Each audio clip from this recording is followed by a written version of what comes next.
Alright, let's talk about what makes a brand successful. Your brand consists of your logo, color scheme, fonts, graphics, and how you tell your story to customers. It's truly the experience and the perception that customers have of your business. Let's start with your logo. Your logo is usually the first impression someone has of your product or service. When you're thinking about designing your logo, there are a few things you need to keep in mind. First, what type of logo is best for your brand? There are plenty of different logo types to choose from. Let's start out with the word mark. The word mark is a font-based logo that focuses on your business's name. These logos work well if your company has a unique name such as Facebook or Google. Now, if you own a business called Jim's Computer Repair, the word mark logo probably isn't your best choice. Our second type of logo is the letter mark. This logo consists of letters that are usually brand initials. Instead of creating a logo for the Ultimate Fighting Championship or Cartoon Network, they just have a letter mark logo in place to keep it simple. Word marks and letter marks have similarities. A good rule of thumb is if your business has a longer name, consider using a letter mark. If you're a newer business with a shorter name, go with a word mark instead. The third logo type is a brand mark or logo symbol. These logos or icons are graphic-based logos. If your brand is well established in the community, you may be able to create an instantly recognizable logo symbol. Now, a couple of great examples of these would be the Apple logo and the Twitter bird symbol. The fourth type of logo is an abstract logo mark. It plays off the logo symbol, but instead of being an image, it has an abstract geometric shape.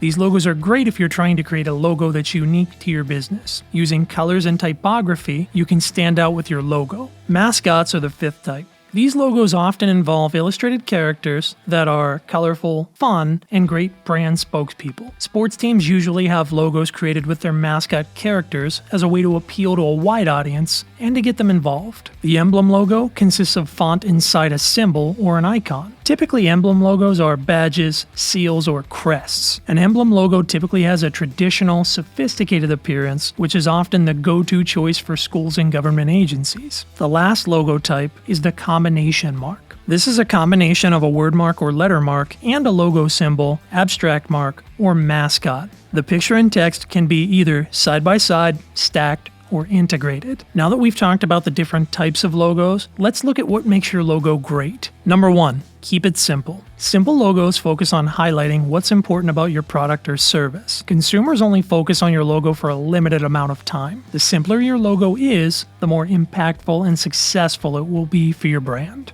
A great example of a logo that's very easy to remember and simple is Nike's swoosh logo. Number 2, make sure it's relevant. Your logo needs to be relevant to the audience you're trying to attract. For example, if you own a barbecue restaurant, you want to make sure your logo isn't in Comic Sans font. The color theory of your logo plays a role in the relevance. Think of the most popular fast food chain in the world, McDonald's. Their colors are red and yellow. These two colors make you hungry and encourage you to buy. Your brain processes color before it processes shapes. Number 3, make it memorable. The goal of your logo is to instantly create a connection with your customer. It represents your core values, purpose, and mission. In your industry, how can you stand out from the competition? If you're a mechanic, how can your logo stand out from the traditional wrench or tire you see in most logos? Number 4, versatility. If it's effective, your logo can be used across a variety of mediums. For this reason, your logo should always be designed in a vector format rather than a raster format. Raster images are traditional photos you may see. They are made up of colored pixels and arranged to display an image. If you resize those pixels, they become blurry or unreadable.